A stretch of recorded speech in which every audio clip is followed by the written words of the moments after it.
YCP అధినేత AP మాజీ CM YS Jagan నేడు జిల్లా అధ్యక్షులతో సమావేశం కానున్నారు. తాడేపల్లిలోని వైసీపీ కేంద్ర కార్యాలయంలో ఈ కీలక భేటీ జరగనుంది.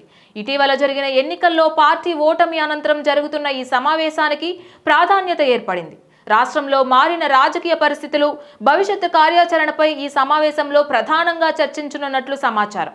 క్షేత్రస్థాయిలో పార్టీని తిరిగి బలోపేతం చేయడానికి తీసుకోవాల్సిన చర్యలు, అనుసరించాల్సిన వ్యూహాలపై జిల్లా అధ్యక్షులకు జగన్ దిశానిర్దేశం చేయనున్నారు. పార్టీ శ్రేణుల్లో నూతనోత్తేజం నింపడం, ప్రజా సమస్యలపై పోరాటాలను కొనసాగించడం వంటి అంశాలపై కూడా చర్చించే అవకాశం ఉంది. అయితే రాష్ట్రంలో అధికారం కోల్పోయిన తరువాత తమ పార్టీ నేతలను లక్ష్యంగా చేసుకొని ప్రస్తుత కూటమి ప్రభుత్వం కక్ష సాధింపు చర్యలకు పాల్పడుతోందని, అక్రమ కేసులు బనాయించి అరెస్టులు చేస్తోందని వైసీపీ నేతలు కొద్ది రోజులుగా ఆరోపణలు చేస్తున్నారు. ఈ నేపథ్యంలో పార్టీ నేతలకు అండగా నిలవడం, న్యాయపరమైన అంశాలపై కూడా ఈ సమావేశంలో చర్చించే అవకాశం ఉన్నాయని రాజకీయ వర్గాలు భావిస్తున్నాయి.